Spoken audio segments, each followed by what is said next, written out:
नमस्कार मित्रांनो, कास्तकार रेसिपीमध्ये आपलं स्वागत आहे. आज आपण बनवणार आहोत ही चविष्ट अशी झटपट तयार होणारी मटर पुलाव. तर यासाठी आपल्याला अशा शेंगा लागणार मटरच्या. त्याचे असे छान आपण दाणे काढून घ्यायचे. मग आता इथे कांदा घेऊ, त्याला छान बारीक कापून घ्यायचं. असं आपला कांदा छान बारीक कापून झाला की ते एक टोमॅटो घ्यायचा, त्याला पण छान असं बारीक कापून घ्यायचं. हा टोमॅटो पण अगदी आपला बारीक कापून झालेला आहे. त्यानंतर आपण इथे अशी फुलगोबी राहते तिला घ्यायची आणि छान उकडून घ्यायची पाण्यात, जेणेकरून जी बारीक अड्या वगैरे राहते तर सगळं मरून जाते आणि वॉश होऊन जाते. त्यानंतर आपण इथे हा प्रेशर कुकर घ्यायचा. यात आपण पुलाव बनवला तर तो छान अगदी सोप्या ह्याच्यात होऊन जाते आपला. इथे आपण 1 चम्मच तेल घेतला आहे, त्यात ही आता मोहरी टाकायची. छान अशी तडतडली की यात मग हे 2 तेजपान टाकायचे. ते झाले थोडे की यात मग ही कलमी टाकायची आणि बडी विलायची आणि ह्या आपल्या 2 छोट्या विलायच्या आणि वरून ह्या 2 लवंग टाकायच्या. याने खूप छान टेस्ट येते. त्यामुळे आता इथे आपण बारीक कापलेला कांदा घ्यायचा आपला आणि हे आलं लसणचं पेस्ट असते ते घ्यायचं. छान असं मिक्स करून घेतलं, असं फिरवून घ्यायचं. मग असं छान लालसर होऊ द्यायचं अगदी. हे झालं की आता आपण 1 चम्मच मिरची पावडर टाकू. त्यानंतर अर्धा चम्मच हळद आणि आपल्या चवीनुसार मीठ टाकायचं. हे छान परतून घ्यायचं, जेणेकरून जळलं नाही पाहिजे. हे आता आपण बारीक चिरलेला टोमॅटो टाकून घ्यायचा, त्याला पण छान परतून घ्यायचं.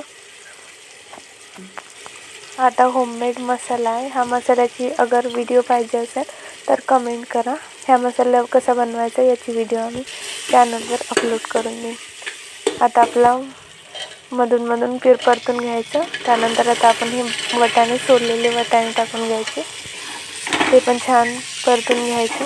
आता आपण इथे हे उकडलेली गोबी होती ती टाकून घ्यायची, म्हणजे ती अगदी शिजायला जास्त वेळ लागत नाही. तिला पण छान असं परतून घ्यायचं.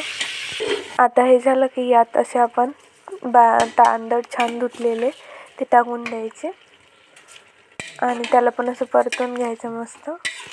ते तांदूळ छान परतून झाले की आपण यात आता जेवढ्या वाटी तांदूळ आहे तेवढ्या ग्लास आपण पाणी टाकायचे.